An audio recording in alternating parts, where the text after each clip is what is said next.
Good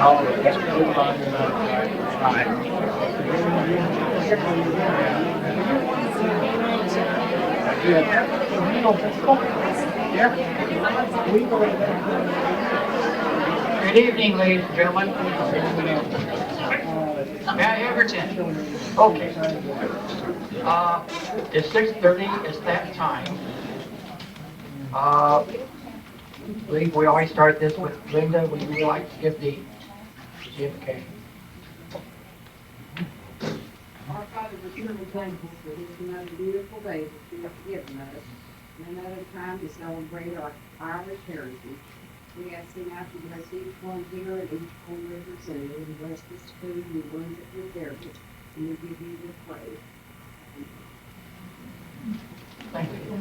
As I understand, the hospitality committee tonight was Mary Deathridge, Mildred Oslo, and Katrina Casano. Teresa. And her sister Katrina. That's pretty good. Was that right? Okay. Before we, Mary asked that she make a little drawing and tell you which table goes, because I must have confused you last meeting. And she's not going to let me confuse you, the only one. Before we do that, Don Coons asked if he can make an announcement. There you go. My wife and I just joined not too long ago, and so we're going to try to get involved in this thing quite a bit. And as most of you know, I'm a picture framer. So what we're going to try to do, there's 5 more meetings including this one. So at each one of these meetings, we have something that we will donate. At the next meeting, there'll be a ticket. Each one will be given a ticket, and whoever's name that they pull, that's who will win one of these. But we're going to be doing 5 of these, one of them tonight. And what it is, I talked to Mr. and Mrs. Wrigley about this, and what it is a little, what we did, he brought me a postcard of the library, an old antique postcard. So then we had a laser copy made of it, put it in a picture frame. So evidently, you guys must like the library, because that's what we're here for. Did you get a good deal on the framing? Yeah, we got a pretty good deal on the framing. So we was trying to figure out how we would go about giving this thing away, and what we did was if everybody get up out of their chair, and they turn their chair upside down, there's going to be a yellow sticker on the bottom of their chair. Somebody got it. And it says M-A-T-T-E, orange or yellow. Everybody, every chair.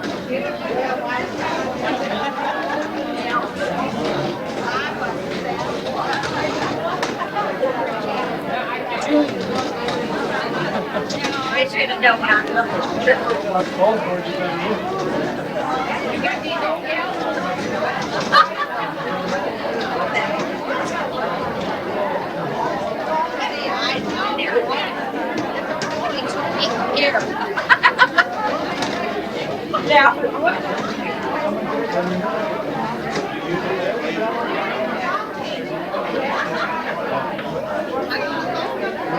Are you looking for a little round sticker? What's over there?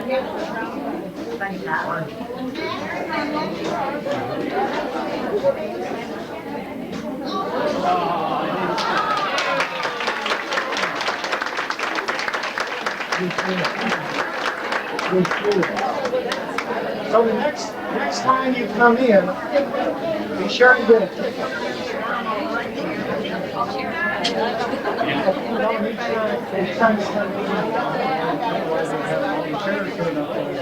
Because everybody will look at it. Isn't that wonderful? We need a history on top of this.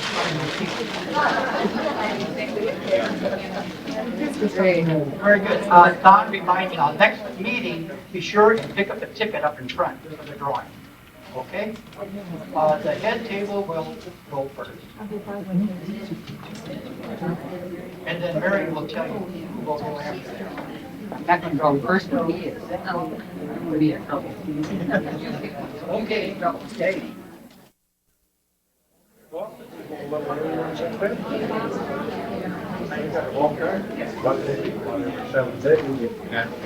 Zooming in. Okay, I think we're about ready. There you go. Before we go too far, I want to thank the hospitality committee, who was Mary, Mildred, and Teresa.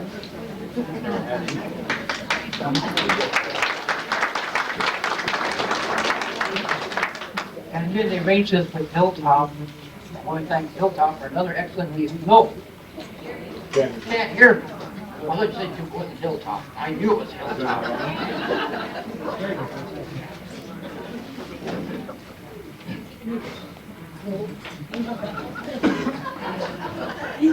Can you hear me now?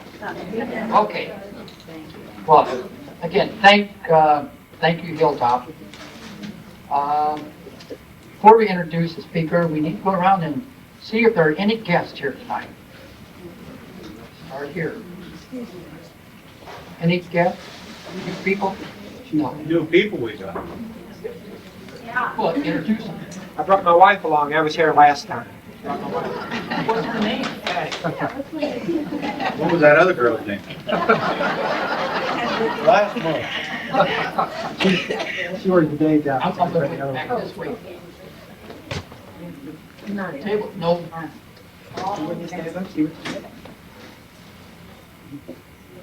Anyone back here? We have a guest with us tonight. It's a new preacher and minister, Dennis Johnson, Reverend Dennis Johnson.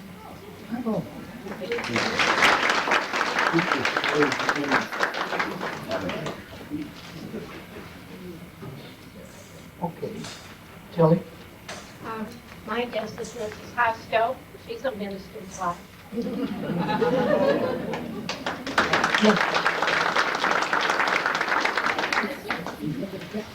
Sister Lucilla and Ida Geiger.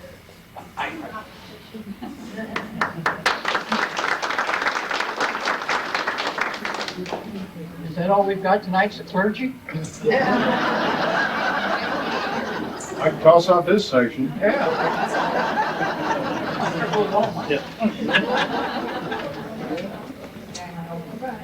Anyone in the back table? Nope. I'd like to introduce Elaine Gray, and my name's Curtis Gillespie.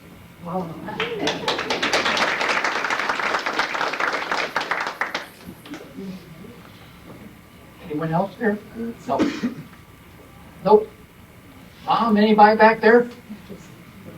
No, that is it. Okay. We have a new member at this table. Laverne Wagner joined the group tonight. Oh, okay. Did you brought a new person? All new members have to bring a new member next meeting. That's the rules. I didn't make them. Our speaker tonight is Mr. Ron Adams. I met Ron, and I didn't realize it. I met Ron back in 1955 when he was a lowly freshman when I was a senior. I understand Ron says he's been teaching at Collinsville High School for 30 years. It's too long. Nope, not long enough. Not long enough, okay. Ron said he's going to tell you about this subject, so I'll just leave it up to him. Ron?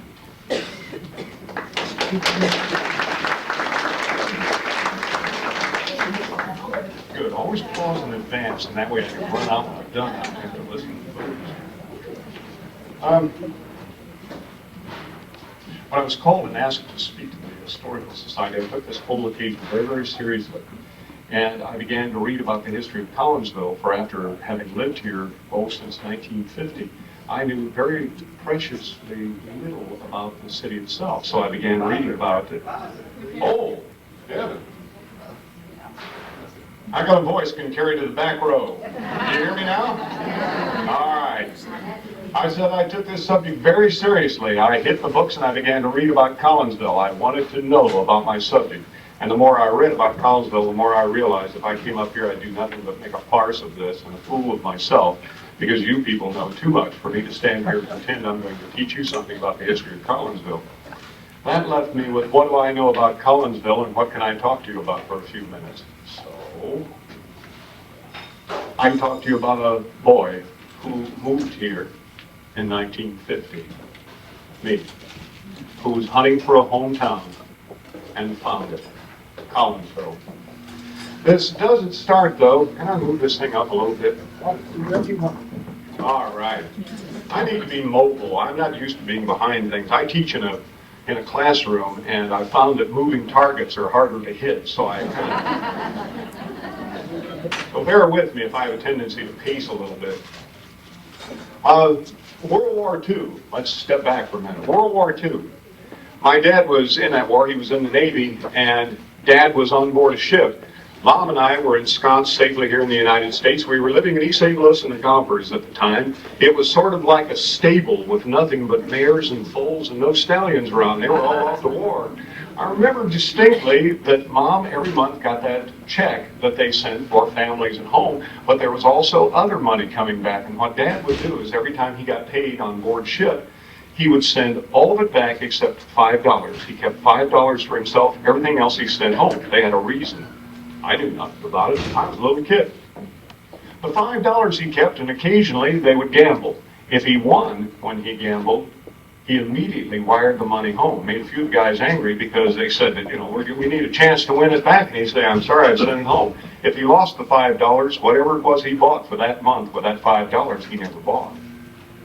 At the end of the World War II, when Dad came home, there was a job waiting for him at Monsanto. He worked his 40 hours a week, and then he worked as much overtime as he could. We were earning too much money then. We could no longer live in the Gompers. We had to move. We moved to an apartment in a rundown section of East St. Louis. It was on a street called Bond Avenue. I don't know if you're familiar with Bond Avenue. You know it. Yeah. This was really kind of a rough neighborhood. We used to call it Noah's Ark. You traveled in pairs, or you didn't travel. It was a bad land. But we had a purpose in all this. That is, they did. Again, I knew nothing about this. All I knew was that on Sunday mornings, Sunday afternoons, we had one little entertainment once a week. We had a 1941 Pontiac, and we would start from Bond Avenue in East St. Louis, and we would drive to the hill.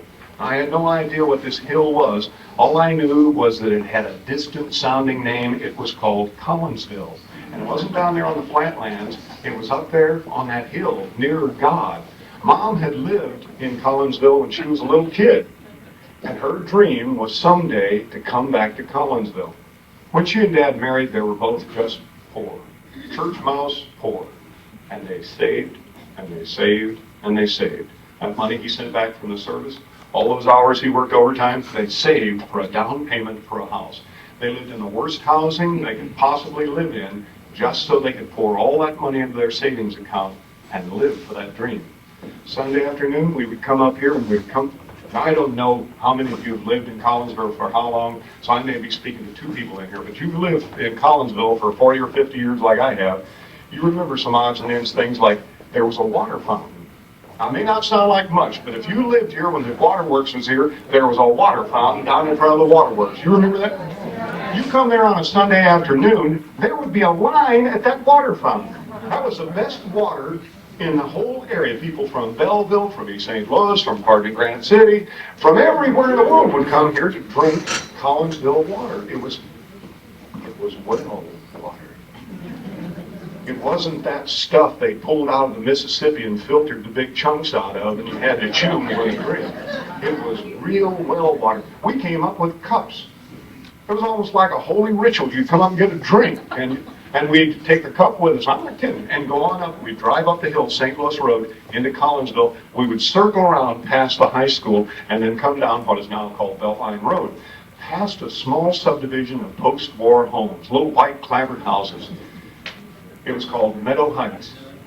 It sounded like heaven. And to a kid who was 6, 7, 8 years old, this was the ideal place to come. When I was 10, it happened. 1950. For the princely sum of $7,500. No, we didn't have $7,500, gang. we had enough for a down payment. But for that princely sum, we got one of these homes out here in Meadow Heights. Little clapboard white house. It sat on a corner. It was a corner lot. Now, I don't know what's so big about a corner lot, except you can see cars coming in two directions. But it was on a corner, and they loved this house. We bought it. It was 700 Victory Drive. There was something almost symbolic about the lucky number 7 and the fact that all of this was earned during that horrid war and afterwards. It was a victory over living in the slums, a victory over living in poverty. This was going to be up here in God's country in a little white house. First thing we did was we planted trees around it. We couldn't afford any trees. Went out to my Uncle Bill's, dug up trees out there, brought them back in and planted them all around that house. We had a crowded tree that looked like a darn forest out there. And they were nothing but saplings. We had no idea how far apart. We had them 2 or 3 feet apart. Within 10 years, we had to start sawing the things down. But I'm digressing. We planted bushes all around this, shrubs, trees all around this house. And Dad had to dig up some almost immediately because he wanted not only a house for himself, but he had this romanticized version of he needed a house for his car. That old 41 Pontiac that had served us so well. He wanted to build a garage. Mom said, I never knew he could even drive a nail. Dad surprised her by saying, I didn't know it either. I say, we built the garage. That is, Mom and Dad actually built the garage, and I can remember them out there, both of them crawling around on that roof. Used lumber, that's all we could afford, used lumber, but it was good, solid stuff.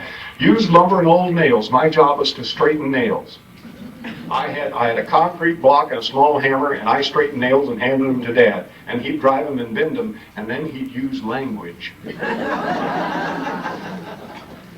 I still hear Mom saying, don't say that in front of the B-O-Y. I learned very rapidly that anytime somebody spelled something or said, don't you listen to that, this was the time to keen your ears and your senses because you were going to learn. And I learned words while we built that garage that have come in very, very handy on several occasions since then. Pardon me. I remember the conversations between Mom and Dad at 700 Victory Drive. I remember the changes that were made there at 700 Victory Drive. The first major change I remember was a back porch. Mom would say something about once a year. Now, she was not a harpy or pounded at Pop about anything, but all Mom had to do was make a suggestion, and Dad, he's worshiped the ground she walked on, he'd do it. But she'd say something like, Jack, it sure would be nice to have a porch to sit on and watch the traffic of an evening. Now, we had a porch, but it was one of those little wooden things that kind of angled off and had the wooden steps on it. She wanted a good little concrete pad she could sit a lawn chair on and watch the traffic of the evening. Okay, V, 4x4 concrete pad. Jack, it's so nice sitting out there in the evening. It would be awful nice if we could eat out there in the evening, but that would require a bigger pad. 8x12 concrete pad. It's wonderful to be able to eat out there in the evening in the summertime, except that once in a while that sun bears down on you something fierce, Jack. And you know, the flies get on the food. The porch sprang a roof, and it got screened in. It's a wonderful porch to eat on, Jack, and I love it. I wish we could use it all year round. Walls and jalousie windows. I love it. It's like another room, Jack. The only thing I miss is I don't have any porch to sit on to look at. Another 4x4 porch sprouted on there, and a patio, and a fire pit. Actually, a barbecue, a beautiful barbecue pit he built. But I swear, if we were still living in 700 Victory Drive, we'd be about 2 miles down the road, and various degrees of porches and add-ons being erected. Saturday night was something special at the Adams household. During the week, we ate a whole lot of pot roast, and a whole lot of beans, and a whole lot of hot dogs, and a whole lot of things that were a filler because we were constantly saving. They wanted to get the house paid off. They wanted to be able to be thoroughly independent in their old age so we don't have to depend upon you to take care of us. How kind they've been. But on Saturday night, we had a special treat. Every Saturday night, Mom would make hamburgers. can't believe I can still taste those hamburgers. There was just, I guess it's just a mom's handling them or whatever, but there was something wonderful about those hamburgers. She'd make those hamburgers, she would make American fries, not French fries, but American fries, and then we'd have an RC Cola. Now, we couldn't afford Pepsi, we couldn't afford Coca-Cola. Those were expensive and outlandish, but they would go reckless on a Saturday night, and each one of us got an RC. And you kept the bottle, and you turned it in for the 2 cents deposit. We were environmentally sound in 1955. And then you had the 2 cents from the bottle, too, right? Well, 6 of those meant 12 cents. 12 cents meant that I could get on my bicycle. I didn't tell you. When we moved to Collinsville, I got a bicycle. I got a red J.C. Higgins bicycle. So I can look back on it fondly now, but I remember when I got it, I kind of bit my lip because there was only one kind of bicycle you really, really wanted to own in the 50s. Did any of you know what that was? You must have been the people who got them.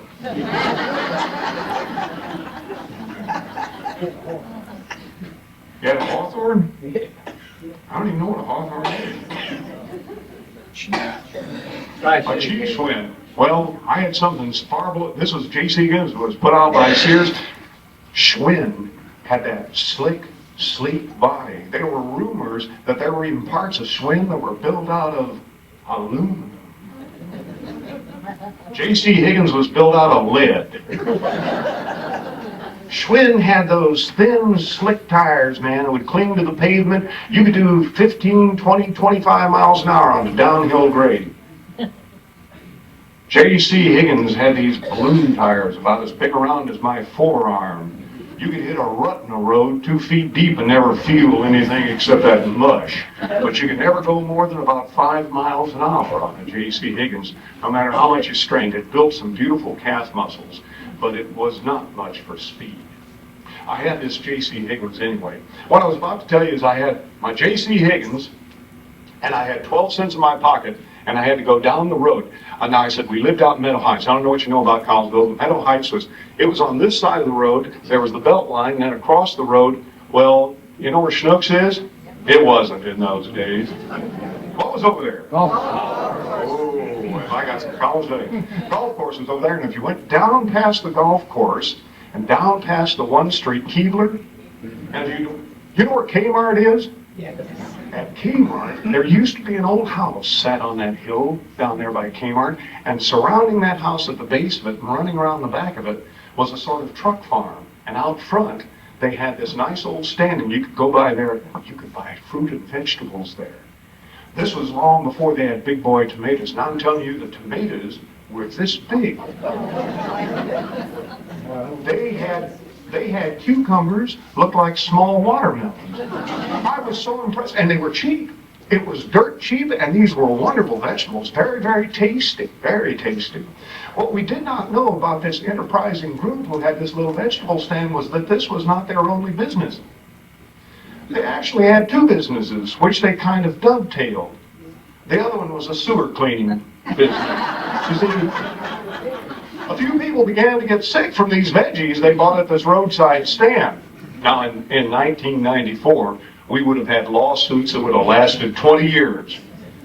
In 1953, it kind of grimaced and went on. What the heck?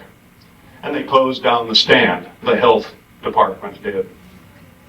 700 Victory Drive and the fruit market. I went to school behind the golf course. Now, some people used to call it Donkeyville School. We called it Cuba School.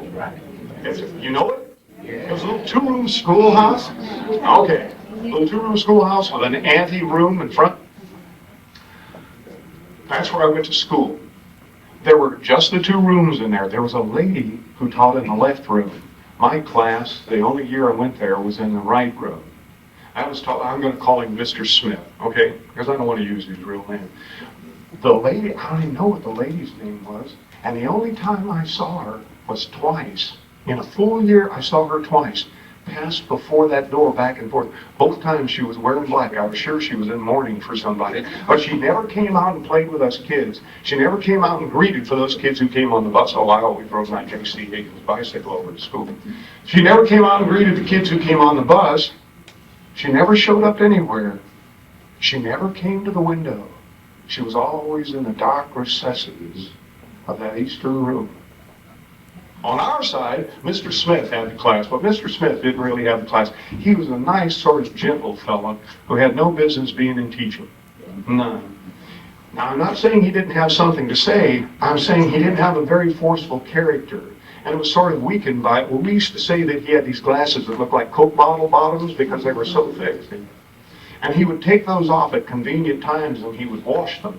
Usually when he would come over to the window. Now, what he would see on the other side of that window would be Big John. We were in the 5th grade. Big John was in the 5th grade too. Only Big John was 14 years old and 6 feet tall. Big John ran the joint, including Mr. Smith. And Big John, he used to savage our lunch boxes and take what he wanted out of them. Big John used to pick us boys up bodily and throw us over the fence into the field with the bulls. Yeah. Actually, I would learn later that the bulls were nothing but steers with certain appurtenances missing. But see, if they didn't have udders, they weren't cows, and they didn't, and we knew they were bulls, and we were going to be killed. And John lived and relished the fact that 10-year-olds thought that all bulls were murderous, and he'd throw us over there, and naturally the steers would wander over out of curiosity just to see what humans were doing, invading them, and we'd be terrified, running to the end of the fence trying to get out, to save ourselves from John and from the bulls. I also got reintroduced to the outdoor privy. That's the only thing we had. We had that. We had a water bottle to drink from, and I don't remember anything we ever had for washing our hands. You had an outdoor privy. Now, I remember the privy because the only other privy I ever knew was Grandma's, and it had a star in the door that threw kind of jagged shadows all over you when you were sitting there thinking or ruminating. But I remember that, but this one didn't have. However, that doesn't mean that they didn't have ventilation. Those vertical boards were nailed on there with such loose approximation that they had apertures in them this wide. And anybody who was brazen enough to go out there and use that convenience anytime but during class time always managed to gather quite an audience leaning there looking through the cracks to see what they could see. It was kind of an ad hoc sex class led by Big John. I don't know.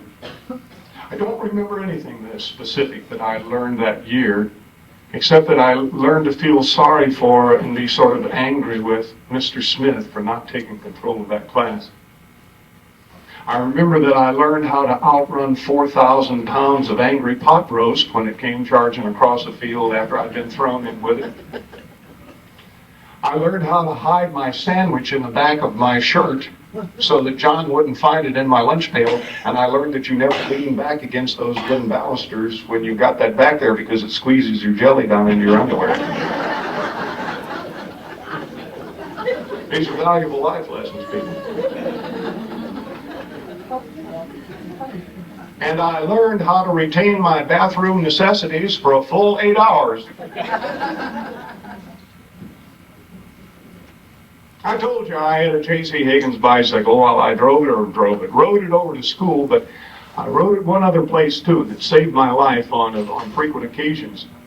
I said that there was a golf course that was right across the street from us. That golf course was owned by a man named Herbie. I don't want to know Herbie's last name. All I know is Herbie. Now, His overall. and his overalls. Herbie, and his pink Cadillac. Yeah. Yes. Lots of money. Oh yeah. Herbie always had a roll of money. I'm not exaggerating, am I? He had a roll of money. You could put your two fists together and not have the size of a roll of money. Herbie always carried with him. Herbie owned the golf course. We used to call it the slag pits because instead of having greens, they had a kind of ground up ash that they put on there for you to try to putt your ball through. Well, I was never much of a golfer.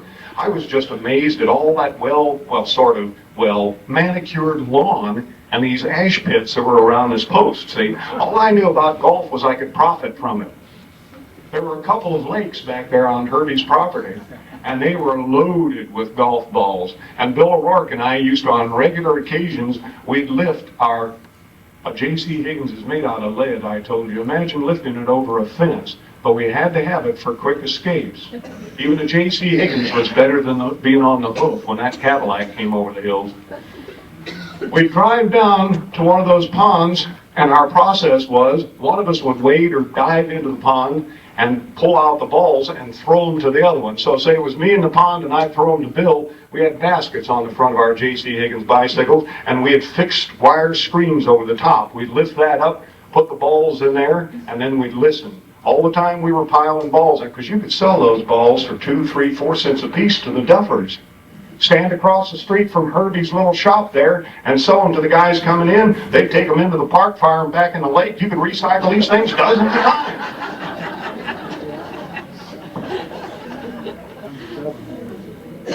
Was it 7?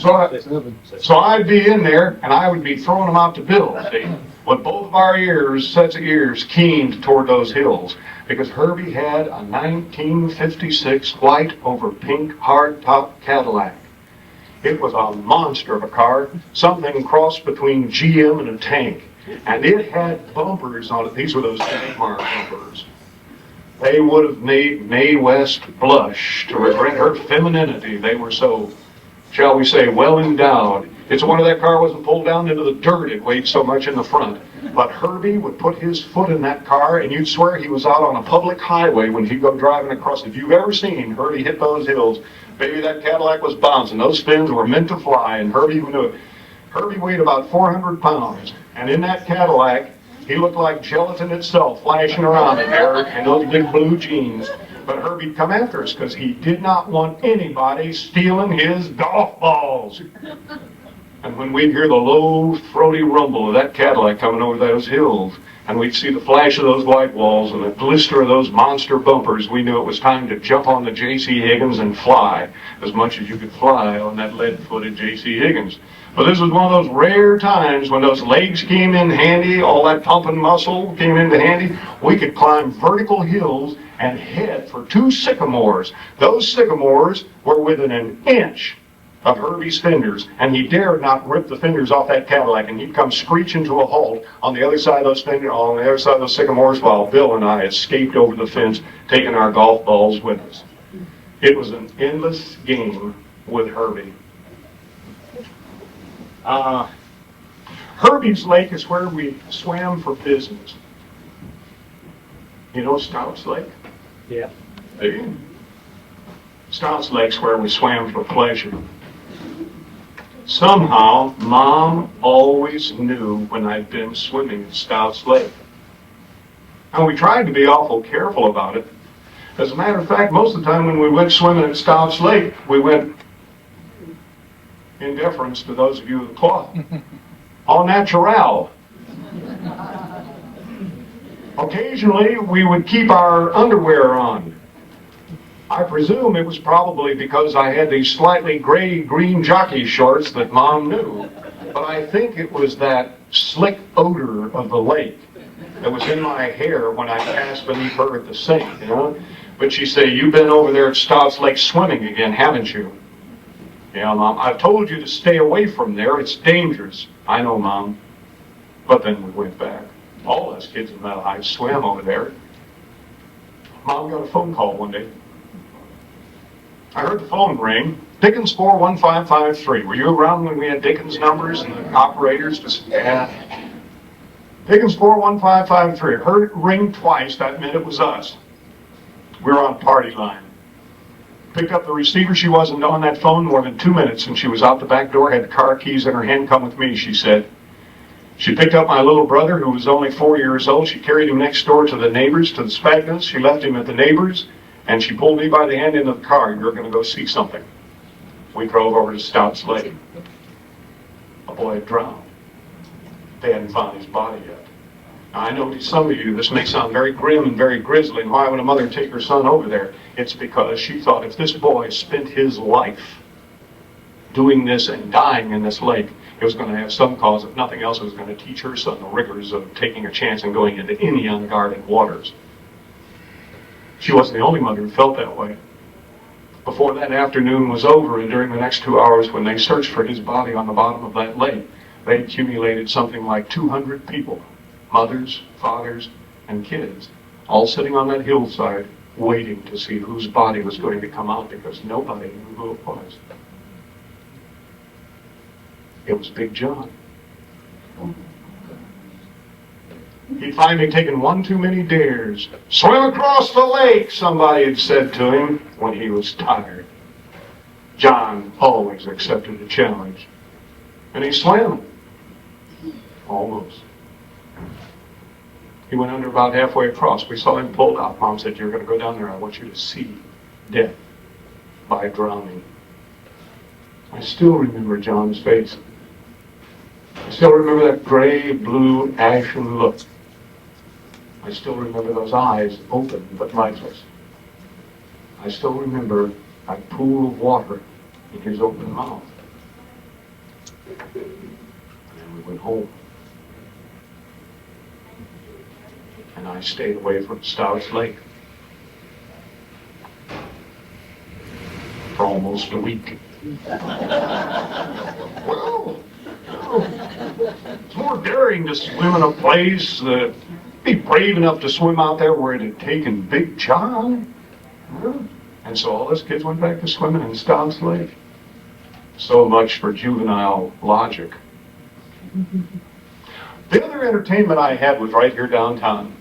You know it, Miners Theater. Gosh, I loved the Miners Theater. I did. Sunday matinee was my favorite time to go to the Miners. Oh, occasionally on Friday night I would go. Sunday matinee. Sunday matinee, you could get out of church by 11:45. Noon would find me running home. I'd grab a bite to eat. I'd be on the back of that old lead bicycle of mine and be pumping for town. By 20 after 12, I was pulling up in front of the Miners Theater, and I'd buy my ticket. You know what? I don't even know her name. I don't know who she is. I'm sure she didn't know my name either, but she knew that there was this kid who always came up on a J.C. Higgins bicycle on a Sunday afternoon whenever there was a good show in town.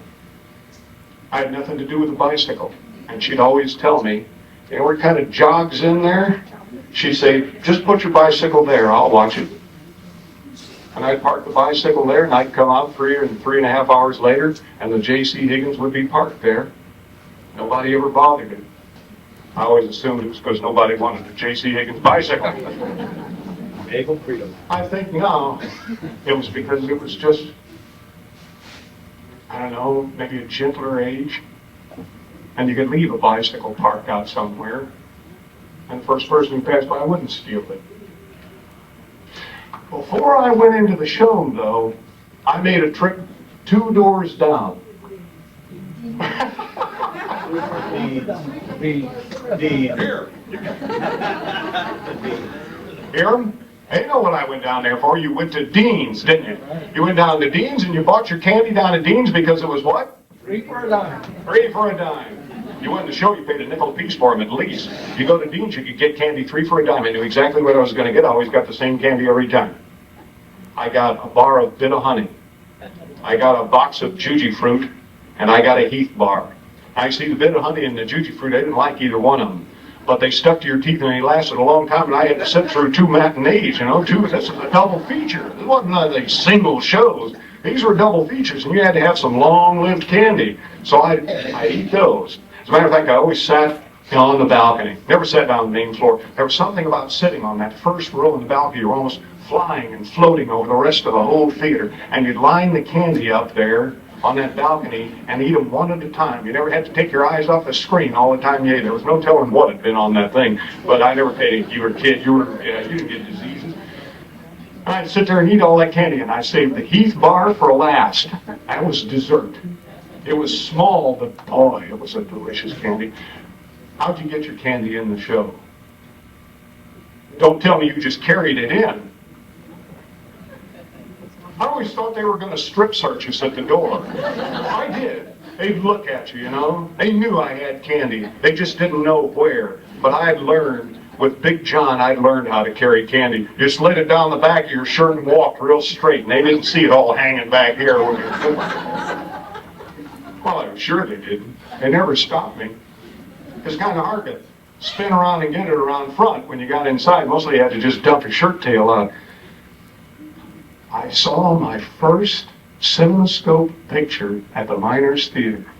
And I know exactly what it was. To this day, I remember that picture vividly. It was an old John Wayne flick called The High and the Mighty. Oh, I see some nods. You remember it? It was about a disabled airplane, an airliner. The engine was going out on it, then the second and only remaining engine was going out on it. The thing was going to do a deep dive into the drink before they ever got the thing landed. Everybody on board, they were showing all their life stories and how every one of these people had come and just accidentally met at this one. I remember Jan Sterling in there. You remember Jan Sterling, the actress? Remember when she got on the plane? She was this fulsome woman with these great exophthalmic eyes. They just sticking out eyes, you know, like a stomped on bullfrog's got. These great big eyes Jan Sterling had. And I was amazed at Jan Sterling. Halfway through this picture, Jan Sterling is going to meet some burly lumberjack in the North Country. And she's decided, I'm going to let him see me as I am. And she begins stripping away all this makeup. And she gets down to what was really a kind of homely woman under all that makeup.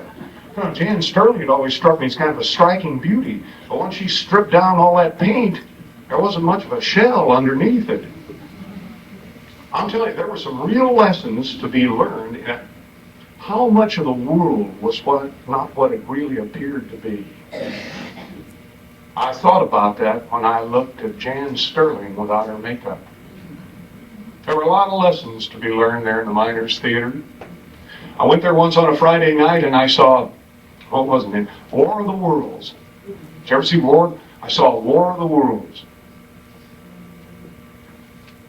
Now, what you do is you take a 13-year-old boy on a J.C. Higgins bicycle at 10 o'clock at night, and the only thing guiding him home is a kind of flashlight built on the front of a J.C. Higgins, and it has 2 Rayovac batteries in it.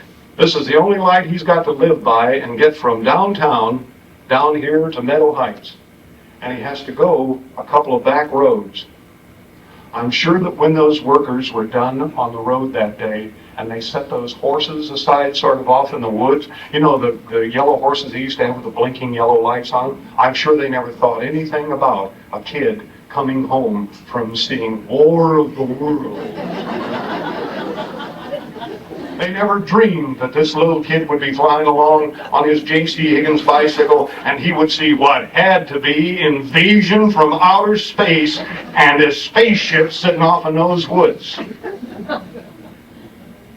At J.C. Higgins that night moved like a Schwinn. It got me home, and I'll tell you something that today my parents don't even know. When I sneaked into the house that night, I guess they don't know, though Mom very often was awake when I got home. I sneaked into the house that night, and I was so scared that I pulled the blanket off my bed and went into their bedroom and curled up at the foot of their bed. If we were going to be invaded that night, my brother was the blood sacrifice in the next room. I was there with Mom and Dad.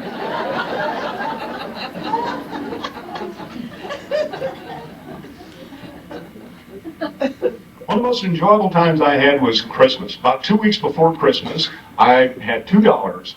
For the odd jobs I did around the house, Mom and Dad they would pay me. And I would save up so much out of my allowance, and so that I would have $2, and my $2 was to buy Christmas gifts. And I would go to Newberry's.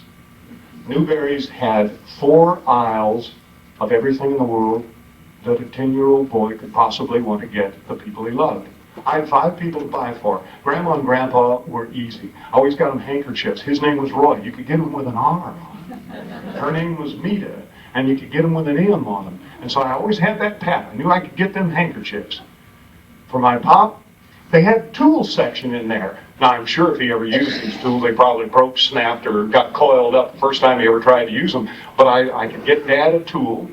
Mom, I started Mom on salt and pepper shakers. I started her a collection. Not that she ever wanted a collection of salt and pepper shakers. But I could always add to them because they had a plethora of salt and pepper shakers in there at a very reasonable price. And then I got to go back in the toy department and pick out something for my little brother. $2 and a Saturday afternoon, and all my Christmas shopping done in downtown Collinsville. What could be better? What might be just as good was warm, sunny afternoons. Cut the grass with an old push mower.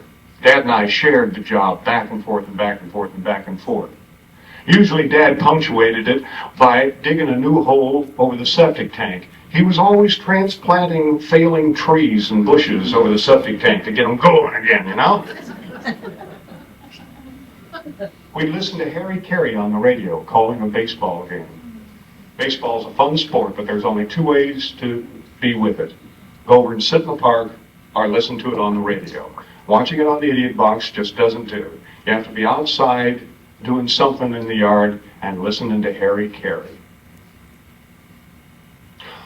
Or you could be down behind the high school with a length of string and a piece of bacon, and you could be catching crayfish. And you take them home. Crawfish, yeah.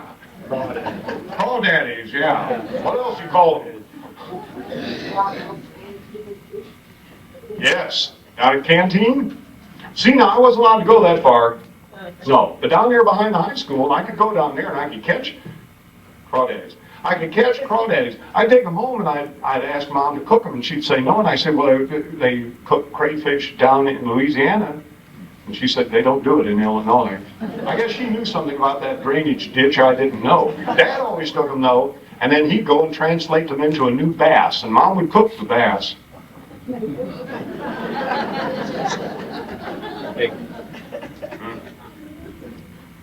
But of all the things that I remember about Collinsville, there's one thing that stirs my memory today, and does it so quickly that it jostles, and it's there, and it's pleasant, and then willows away again. Every summer, while in Granite City they were putting up with the smell of their foundries, every summer, while in Wood River they were putting up with the smell of Shell oil. Watch it. Every summer, while East St. Louis was smothering under Monsanto's smells, Collinsville had the fragrance of what? Wasn't it wonderful? No, I know we complained about that. Ketchup factories at it again, cooking tomatoes. It was pervasive. It was through the whole town. And as a kid, I knew what every kid in town knew. That bottle was full to the top with ketchup. There was nothing you wanted more than unscrew it and see all the ketchup in the world down there in that one bottle.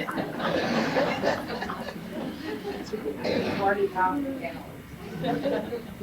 To this day, if I'm on my way home from school and I have to go through town for business, I'll leave the high school and I'll come around that way and I come up 159 and you can't avoid it. Even all these years later, you can't avoid it. It's such a landmark. I see that old ketchup bottle there, and I feel again that fragrance in the air. And I feel that old J.C. Higgins bicycle under me, pedaling around the town that I found and made my hometown, Collinsville. Thank you.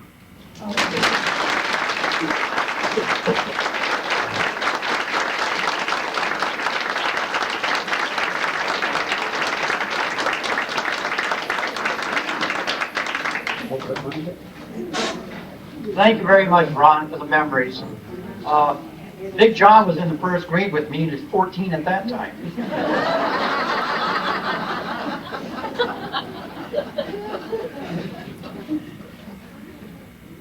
Do you remember at Christmas time going to town and stopping in front of McDonald's and watching all the Lionel trains? Yeah. Oh, yes. Yeah. On your way to Newberry's. Yes. Black and white floor in the candy kitchen. Oh, yeah. I remember the lady at Harder's drugstore, the one that needed to shave. Sam Behrman would be mad at you. That was Sam's daughter. I know I worked there.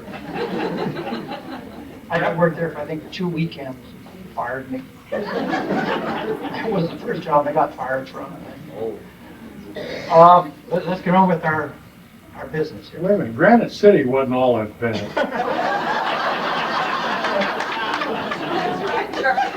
Valley Trail Refinery wasn't bad. This one was how bad was it? Okay, let's have the minutes from the previous meeting.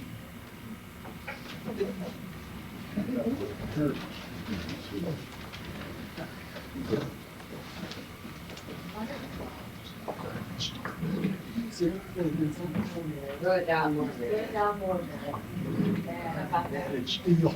A luncheon meeting of the Friends of the Council Historical Museum was held on Tuesday, January the 11th at 12 noon in the Florence Burkholder Room of the Council Memorial Public Library. President Jack Geiger asked the chaplain Linda Altenberger to offer the blessing, and a wonderful buffet was enjoyed. Then the president introduced the guest speaker, Mr. Bob Stevens, who spoke on the Civil War and displayed artifacts which proved interesting and informative. Minutes of the last meeting were read by Secretary Mary Childress and were accepted as read. Arvil Wrigley read the treasurer's report in the absence of Wilma Cook.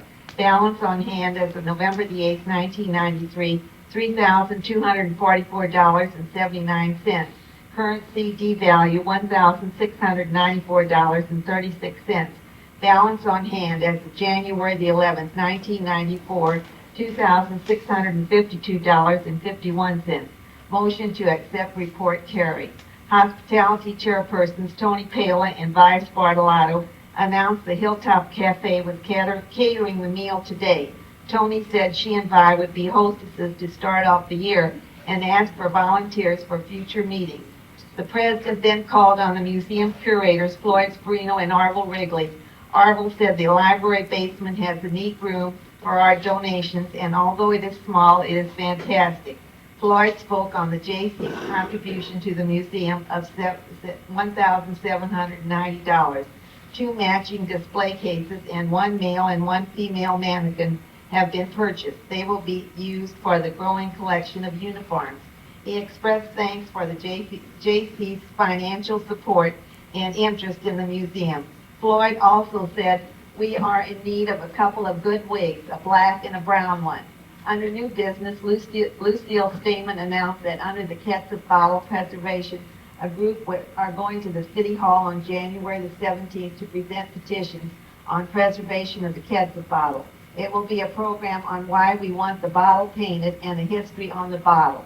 Wade McCormick, local poet, and Jack Geiger, musician, will take part in the program. As many as can should attend to show support. Dan Hayden will do the video of the procedure. The Collinsville Herald and Belleville paper will cover the event, as well as Channel 5. John Pertzborn has tape on Ketchup Bottle story on file. Our president then mentioned making films of Collinsville residents who have been here a while and have remembrances, tales, and stories of value to us. We missed an opportunity with Carl Monroe. President Geiger then thanked all the volunteers and sitters for the museum and mentioned we're still working on a backlog of accession of articles donated to the museum and placed on accession cards. He invited everyone to visit the museum. With no further business, motion was made and seconded to adjourn. We adjourned at 2:30 p.m. Respectfully submitted, Mary Childers, Secretary.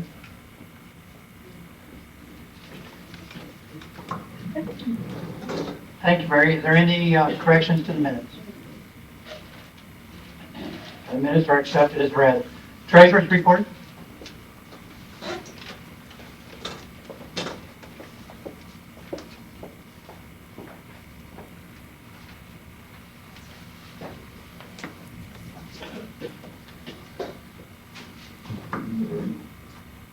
Ron, I'm just sorry you weren't around to have a big Holloway sucker that lasted through 2 shows. Treasurer's report, March 14, 1994. Balance on hand as of January 11, 94, $2,652.51. Receipts for meals, $310. Interest on checking account, $592. 50 dues were paid. for $250. Memorials, $225. Total receipts, $790.92. Giving a balance of $3443.43. Disbursements to the Artist Palette for mannequins and stands, $912. Hilltop Cafe, $308.16. To Arvo Wrigley to reimburse petty cash, $24.69. Our institutional dues to the Cloak and Mountain Museum Society, $50. And to Quick Copy for membership cards, $32.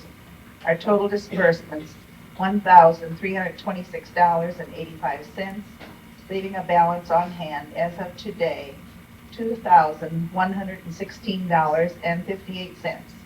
And the balance on our CD is $1,701.20.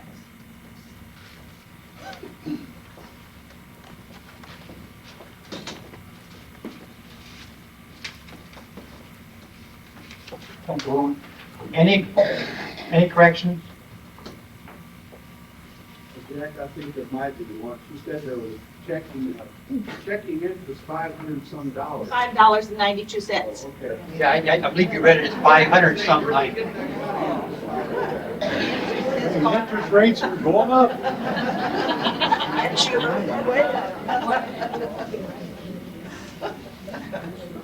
With that correction, no other corrections appearing, the treasurer's report will be accepted as read and entered into audit. At this time, we'll have committee reports. We'll start off with our Vice President, Arvo Wrigley. It's going to take just a couple of minutes to tell you about a few things. Dan and Sheila Hayden took a trip to New Harmony, Indiana. And on their way back, they stopped in Murfreesboro, Illinois. And they brought us back this picture, which I think must have been an advertisement for Kluge and Fisher on Main Street in Collinsville. I'm not sure where that was. Someone said it was across the street from the 8-Man shoe store, but I'm not sure if that's right. There's no address on it other than Main Street. But it's an awfully pretty thing and it's in excellent condition. The other thing about this, Down where Koenig, the hardware is. where Koenig's Hardware, Is that Kluge's Hardware? Kluge's Hardware was in the 100 block of it's Kluge's Shoe and Hosiery House. Oh, that was Kluge's Hardware there. Well, we'll check it out in the, one of the city directories, I think it'll probably be in there. But it's in awfully nice shape, and it is now anyway. But I took it all apart, I refinished the frame, I put a new backing on it, because what they had on the back when I took it apart was an 8x10 photograph of a gentleman maybe in his 50s, I guess, and a little boy, 3 years old, sitting on his lap in the cockpit of an airplane. And the gentleman looks familiar to me. And I haven't found out who this is, or where he's from, Queensboro, or if he's from Collinsville, but I think he's from Collinsville. Looks like that. Anyway, the other thing I wanted to talk about was I'd like to bring you up to date on the oral history program that we're doing for the Illinois State Historical Society. The program's going along very good. And I have an interviewer in Belleville, Illinois now, and I also have a retired newspaper reporter and a lady from the Redbud Historical Society working on oral histories down there. And I also have, in Collinsville, have Kent Stevens doing interviews, Bud Buzier, Charlie Cook, Jack Geiger, and Ray Lackerman. And the last thing I have, the gentleman that helps me on these interviews, and we just, excuse me, we just completed our 18th interview last Thursday night, which was an extremely good interview. And that's gentleman that helps me is Curtis Gillespie, who's the best sawman in the state of Illinois. And I can tell you that. And I'm sure that's true because when I took the tapes to the Illinois Historical Society, the gentleman who was copying these tapes and sending ours back to us told me that the best tapes in the state so far are coming from Collinsville and Jacksonville, Illinois. And I'd like to read just a few names of the people whose tapes are in the Illinois Historical Society's archives right now. And that's Arvil Wrigley, United States Navy; Preston Bajan, United States Army; Thomas Savage, United States Army; Lloyd Fisher, U.S. Navy; Irving Dilliard, U.S. Army; and Mayor Fred Dalton, U.S. Army; Milton Steeman, U.S. Army Air Force; and Jack Odell, U.S. Navy. Those fellows are all in the Illinois Historical Library archives right now, and I'm about ready to take up about 15 more. So I would also like to ask, I only did one interview of a person on Homefront, and that was a lady by the name of Bernice Lowy from Belleville, Illinois, and that's a very good tape. She tells about her working at Scott Air Force Base during the war and how she was in a Jeep one evening being taken out on the flight line to repair an item inside of the B-24. And she said she remembers this going down this flight line, and it was at dusk. And there was a row of C-47 transport planes with the propellers idling and the crew standing by. And some of them were playing harmonicas and what they were doing. They were getting ready to go to Europe for the invasion of Normandy. And that's a good interview. Well, I'd like to have some more people on Homefront, and I'm sure that some of you here have got some good stories to tell of what you did on the Homefront. And I'd certainly like to have them so that we could interview you. It maybe doesn't make much difference to you now, but 50, 60, or 70, 80 years down the road, someone's going to be very pleased to listen to these tapes. And I'd sure like to get as many as I can on the Homefront. Thank you.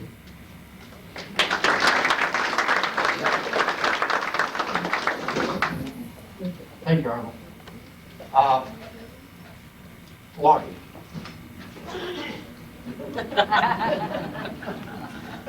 He wasn't in the service, was he?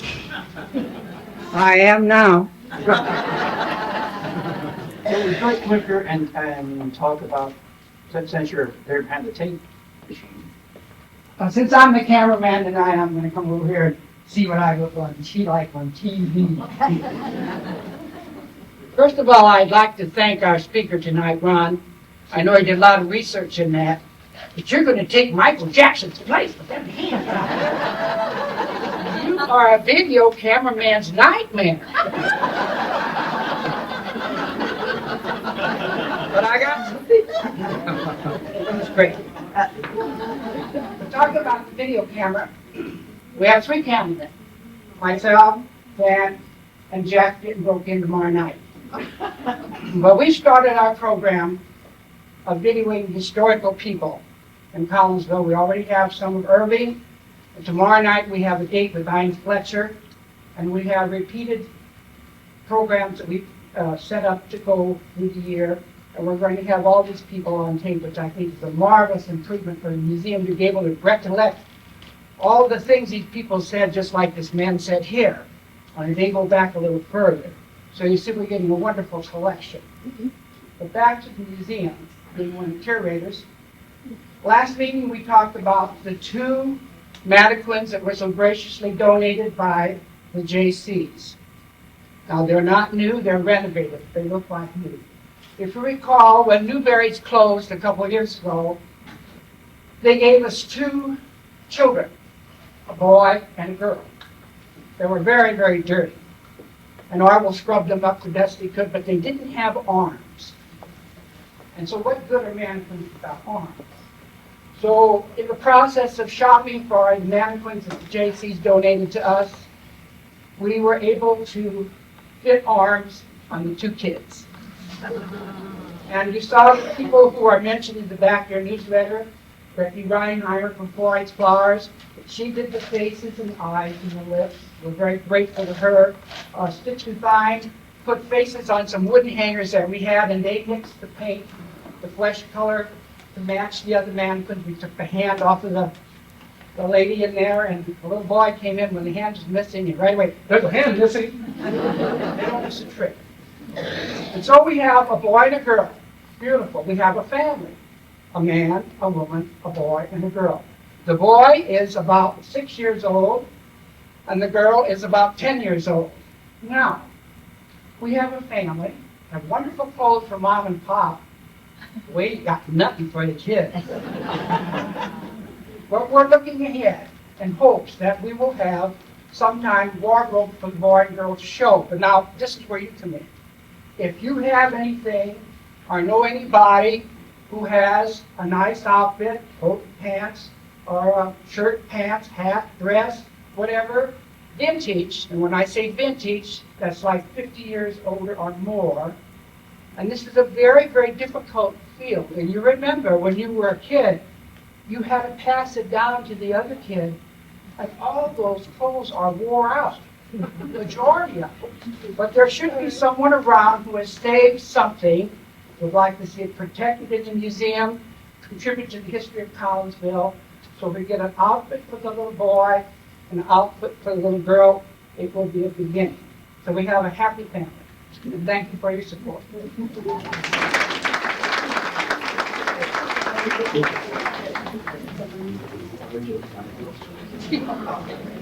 I'm sorry, I was over there getting practice. Are there any other committee reports? Anything I'm missing here? I would like to, I'm the, for some of you that don't know, in charge of the one for the Simpson Museum. And so, it came to my attention recently, we have people interested, but it didn't have anything to get them on paper. So we, from now on, it's the new sitters, we'll have a copy of our program that we got last month. And it's got our program for the year, and also we'll have the museum's hours on there. And especially if it's younger women, and even some young men has been in there interested, if you think they're interested at all, give them a copy of this and let them take it home with them, because there's been several who's taken an interest, and we do need younger people coming in with our group. But I just wanted to let you know, we will have these available in there, so when you sit and someone's interested, feel free to give them a copy of our program. Thank you, Lynn. Are there any other committee reports? Or is this a committee report? Okay. Tony? I'd like to extend an invitation for anyone who would like to offer to volunteer as a hostess for May. We have July taken care of, and we've got November taken care of, but if anyone would like to volunteer for May, would they please see me after the meeting? That'd be a lunch. Either myself or Vi. Either one of those. Thank you. Okay. Would that be a lunch? That'll be a luncheon. That'll be a Tuesday afternoon. I Okay. have the rules and regulations. I'm going, is there any old business? We'll jump ahead to new business. Ernie?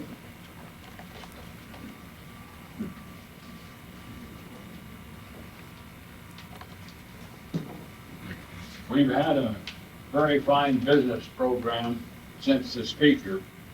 I want to go back to the speaker for just a minute. I think we all owe him a great deal for what he put together here tonight.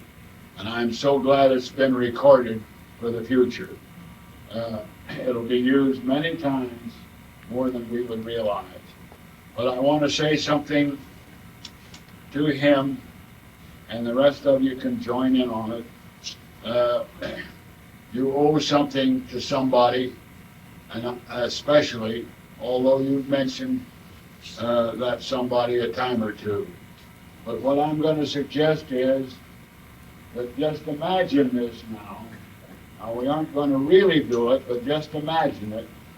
We go outside and get in our cars, and we line up. I believe I'll lead the way, because I want to be sure you go where I want you to go. We'll cross over to Clay Street and go west on Clay. And when we come down there to the Unity Church, we'll go to the south to Main Street. And we'll get on St. Louis Road. Now all the cars are lined up and we're all going together now. We go down St. Louis Road to the Art Loft. You all know where the Art Loft is. Yeah. We'll turn to the right. What street will we be on there? Exactly. Now then, we're going to go along on O'Farrell by Margaret Scoey's house and her neighbors and so on. And we get up to Crestwood. And we turn to the left at Crestwood, but don't go very far now, because we're going to turn to the right at the first street on the north side of Crestwood. It's called Linwood. Linwood. The first house past the corner is where we're going to all take a look, because that's where Ron's father, Jack Adams, lives now. Not in that Victory Place any longer. But what I want you to see is something he left for Collinsville that is really remarkable. Many of you have not seen it. Many of you don't know it exists. What happened was there was a storm and a tree broke off, about 3 or 4 or 5 years ago, something like that.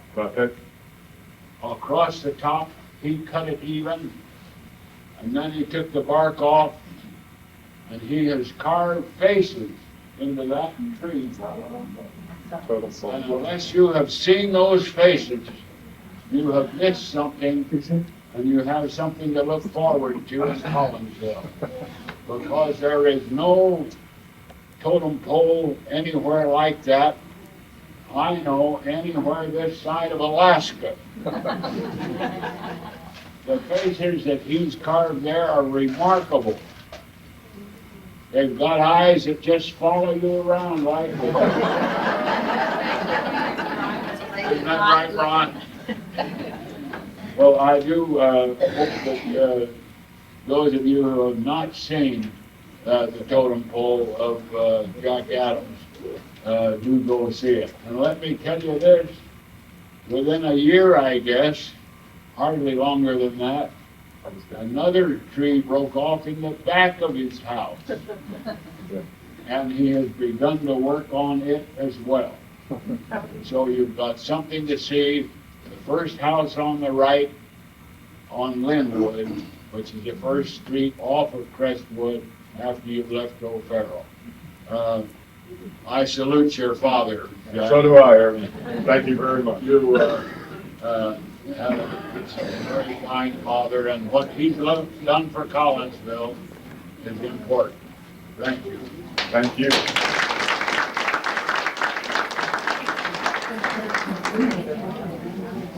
Thank you. I guess from 4x4 concrete pads to trees. Let's find out how the ketchup bottle fund is doing. Well, first, can I say that I'm happy to have this picture of a library, because Will that be your next book? way back, I was chairman of the library drive, and we took in about $5,000, and I think I deserve that picture.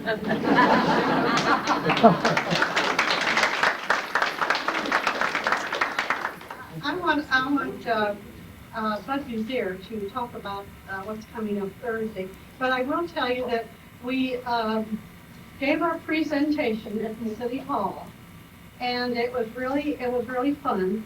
We all had our t-shirts on, and our president played the guitar, and Mr. Wade McCormick sang the song, and really, I think they ought to do that up here at the museum. It was great, and especially I liked the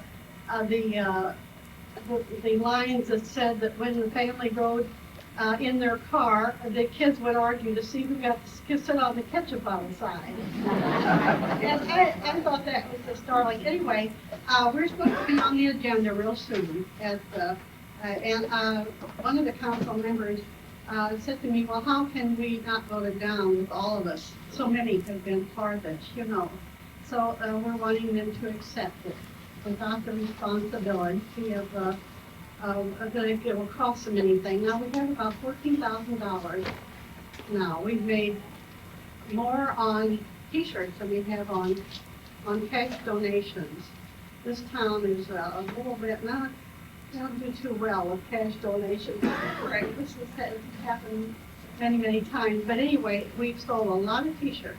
And I will, if you'll let me just tell you about a freelance writer from Detroit, wrote about the ketchup bottle, and he has sold this article all over the United States. And they're ordering t-shirts from all over the United States, Maryland, California, everywhere. And anyway, when he wrote the article, he quoted me as saying the scent of the cooking of the ketchup was what I remember so. But anyway, he gave the address, where to send money, and where to send the t-shirts. We received orders for 30 t-shirts from Detroit, imagine. And they sent $250. So anyway, a lot of people, not just Collinsville, sold this. Thank you. Lucille, was there anything in what Brooks themselves, our sister, what they were doing to? Oh, the only other thing you might be interested in, our biggest trouble with the Brooks Ketchup company has been that they would like to paint the ketchup bottle with their new colors and their new design, and we're fighting that. We're really fighting that, and we're having historic groups from all over. And see, this company is based in Indiana now, and we're having we have the Indiana Historical Society and all of them. They're writing to them to tell them to please tell Mr. Hermanette that we wanted the old way, because to me it doesn't mean that much if it's a new way, you know. So anyway, the new logo. So anyway, I think we're getting somewhere. He's slowly being educated about this. The night we presented it to the city council, we had a tier, that's, the city council was here. And Lou had come up early that afternoon and had a crock pot of ketchup. And the room smelled when we walked in. What I found amazing about that was they came up with 2 bottles of unopened ketchup from the 1940s. And I'm just trying to figure out, why would anyone buy a bottle and never ever open it? Well, he was a freelance writer from Detroit. He's a bottle collector. So he had 2 bottles, and he's giving our museum 1. Okay, good. We talk about money. Come up here and talk about money. He's got a lot of it, he wants everybody to hear about it. He wants a lot of it. Well, Okay, wait.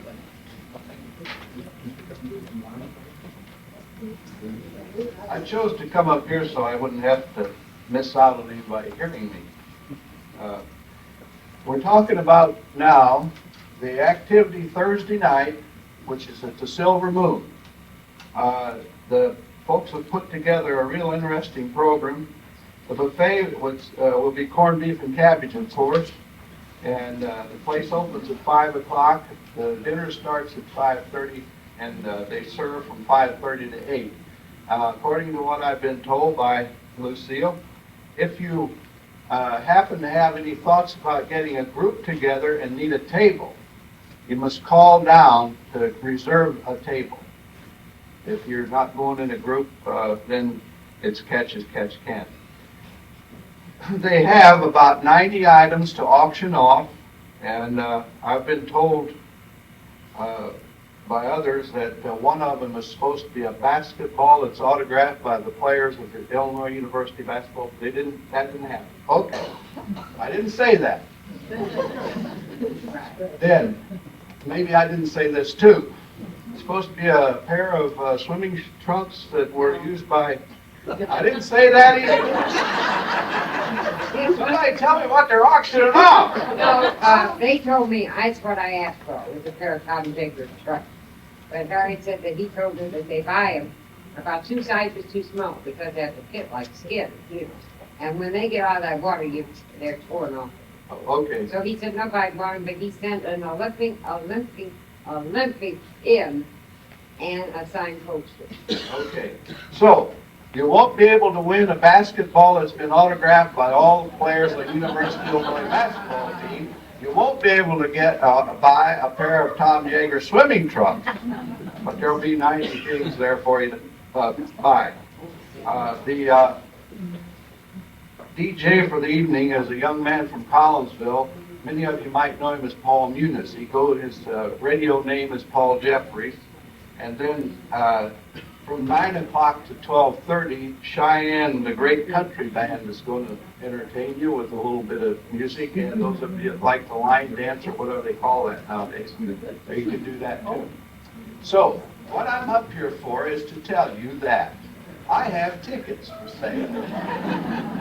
And they're $6 a piece. And since Thursday is coming quickly and the time's running out, we're running a special. You can buy 2 for $12. You're encouraged to buy them here if you plan to go, because if you buy them from someone like me, innocent little old me, the ketchup bottle gets $1 of the money. If you happen to choose to go and buy your ticket down there, ketchup bottle don't get nothing except your pleasant presence. So that's what I'm up for. I have the tickets, and if anyone wants to buy any, I'll be glad to sell them to you. And I'm coming to each table with the offer. Okay? That's what I have. He said if you buy them down there, that we want ours. Oh, well, I'm just told to tell you, the beer is not included in this price. I didn't even think about the beer. They don't drink it. It might be green if they have it. Yes, green beer, she said.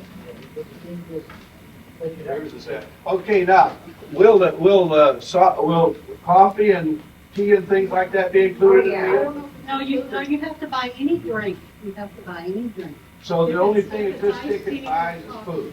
Buys your meal. Okay. Okay, you have to buy your own drink, so I don't know if I'm giving you a bargain or not, but you better buy some because those doors are locked.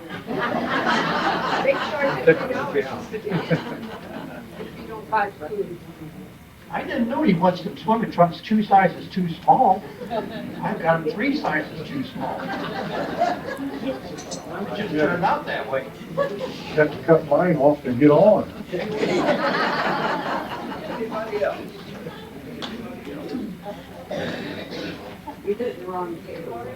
Just before the meeting, people like to hand me stuff.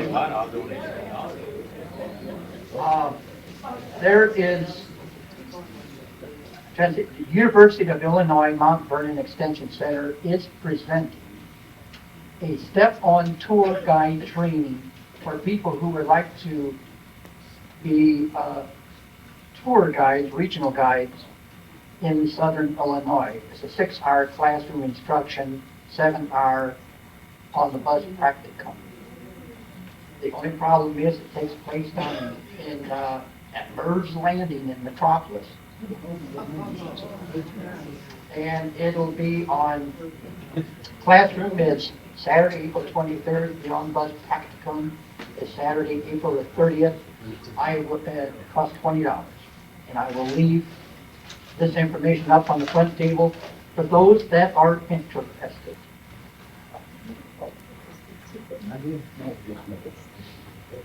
The Miners Institute Foundation is seeking the assistance of any organization to operate the concession stand at all theater functions. Any group that's interested, you volunteer for 1 year to do this. And you have to furnish people up there to sell concessions. And your organization will receive 50% of each function concession profits. The only problem with this, the application must be received not later than March 31st. Doesn't leave much time for discussion. It'll be discussed at the board meeting, which will be held next Tuesday, the 22nd, at 1 o'clock here. That's for all officers and chairpersons. I hope you can all attend. Next week, Tuesday the 22nd.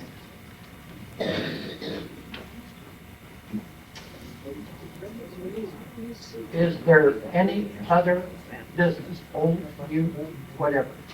Hey, Jack. Yeah, okay. Just a couple of real quick things.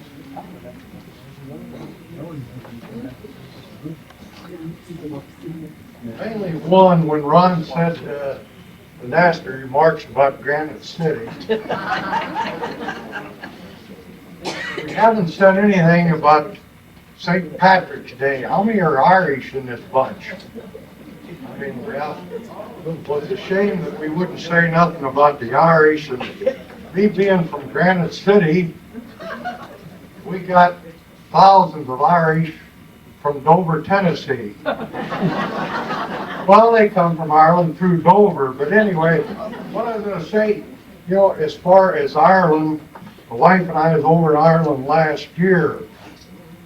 We got to go because I got my inheritance. My mom and dad used to be in the iron and steel business in Granite City. My mom used to take in ironing and Dad used to steal. But anyway, I wanted to tell you just a couple of things that happened in Ireland when we was over there. We rented a car. And of course, I know Irving's been over in Ireland. Their roads are real narrow. We got up on one of these roads, which is supposed to be a highway. Here's some woman sitting right in the middle of the road. And I pulled up behind her and I blowed the horn. She rolled the window down and hollered, "Pig, pig." It kind of made me mad, so I throwed it up in gear and I started around her. I hollered, "Cow, cow." And I hit a pig. I didn't know that they didn't have any gates up there and they roamed the country. But anyway, in the southern part of Ireland, this was kind of sad. Don't run off, Ray, I'm about done. Anyway, this is kind of sad. But the southern part of Ireland, the second night we was over there, we went to a bingo game. They called the numbers in Latin so us Protestants couldn't win. Sorry about that, sister. But right away, I told my wife, let's get out of here. Okay, Jack wants to get done, and I'm going to back out of here.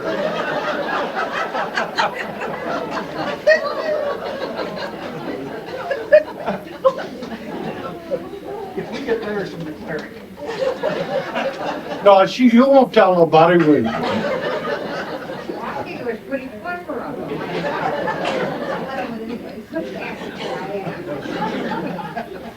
The museum will be open immediately after the meeting.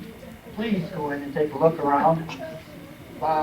If you notice on the newsletter, I put in there that there's a column there that's available for anyone's input. If you got anything that you want to offer, anything, let me know. I'll put it in there. I'll sign your name to it. I'll put it in there. No other business appearing. I will close the meeting. Thank you all for attending.